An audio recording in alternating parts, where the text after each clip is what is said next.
Hey guys, welcome to a brand new video on my channel, Meg's Movies. If you are new to this channel, this is basically where I talk to you guys about my passion for movies. This goes from collections, hauls, reviews, and to today's video, so let's get into it. Slight change in plans.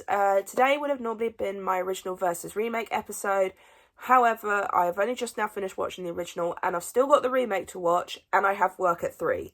So I've decided to switch things up and I decided to do my re-review today of Scream 5. It would have been my extra video if I'd actually had time to watch my original versus remake movies yesterday, but I didn't. I fell asleep watching the original, so so instead you're getting my re-review of Scream 5, because my original plan was when Scream 6 was to come out, I was going to do reviews for the whole franchise, redoing my first one and my 5th one, and then first time reviews for 2nd, 3rd and 4th one. Then I ended up working quite a bit more than I planned to, and then I went to go and see Scream 6, so I didn't get a chance to do my reviews for them. Then I decided I'll do my ranking, then I'll do the reviews. Change of plans. I'd rather get my reviews done and then do the ranking, so that way you can hear my full thoughts before I go into my ranking, and then you can see why things might be placed in certain order, things like that. So of course, with it being over a year, I thought why not do a re-review of Scream 5, just so I can let you guys know if my feelings have changed, if they've stayed the same, things like that. Because I have watched this a couple of more times since then, because of course when this got released, this was like one of my favourite sequels to come out from the franchise at the time. Do I still feel the same way? Not really, no. So I do feel like this is a really good sequel. Like it brought it back to form and I really loved it.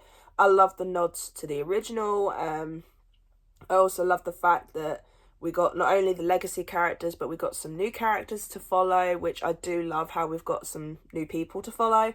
And especially when it's Sam and Tara, who are sisters. I love that aspect of it. But I also like how we did get the legacy characters back. I do like the amount that they were in this movie, but also at the same time, it still feels a little bit odd that they're not in it a lot.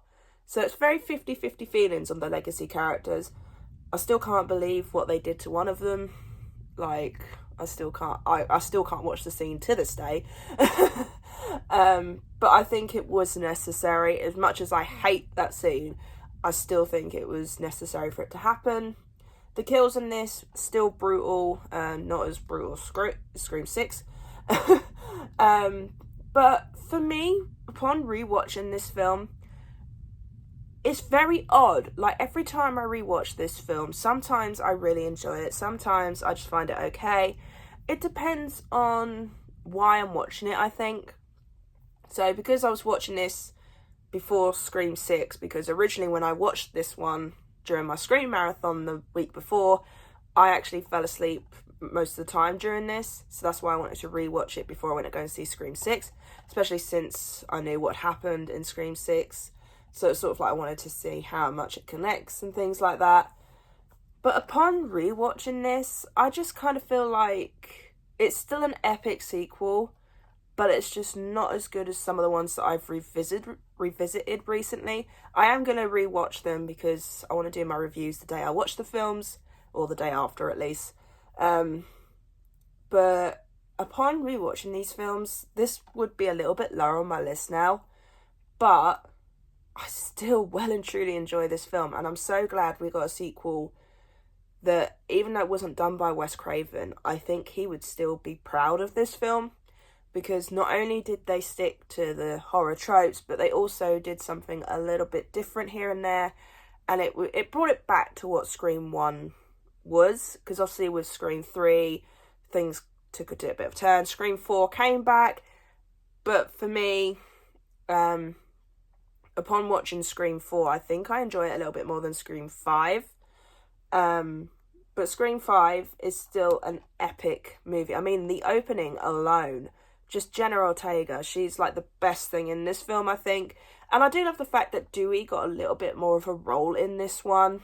I do kind of wish that Sydney and Dewey did get a scene together in this one, but it's okay.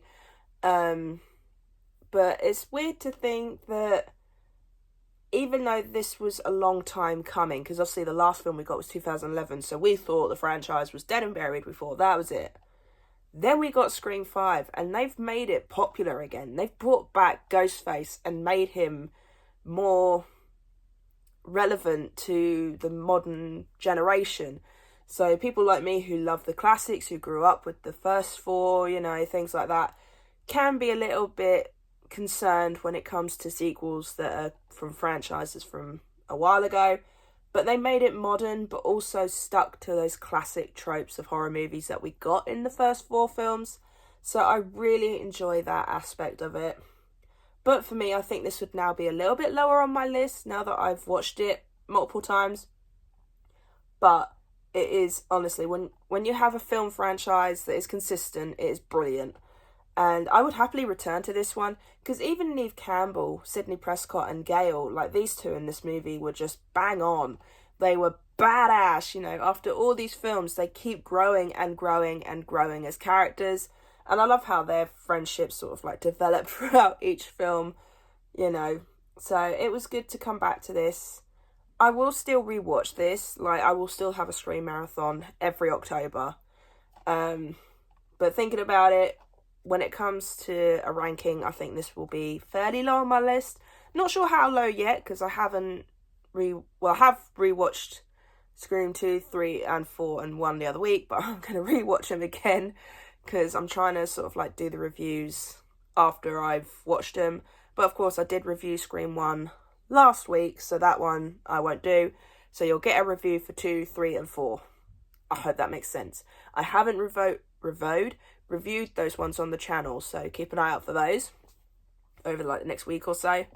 But yeah, Scream 5, still an epic watch. Give it an 8.5 out of 10, because it's, you know what, I don't think out of all the Scream films I wouldn't rate them any lower than an 8, because they are so epic, each and every one of them. Even Scream 3, even though it's not the best in the franchise, there's still some epicness to it.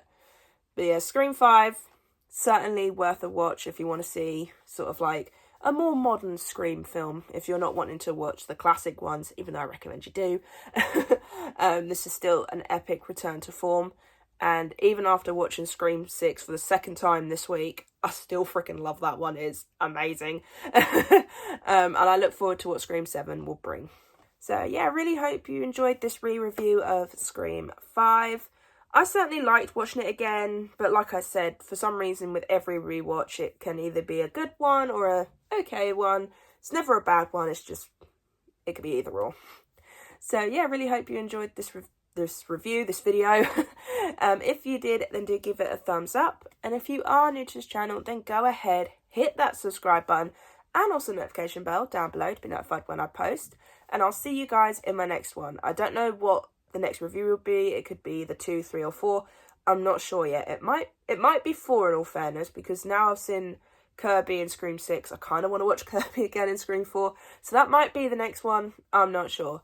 But yeah, so I really hope you enjoyed this review, and I'll see you guys next time.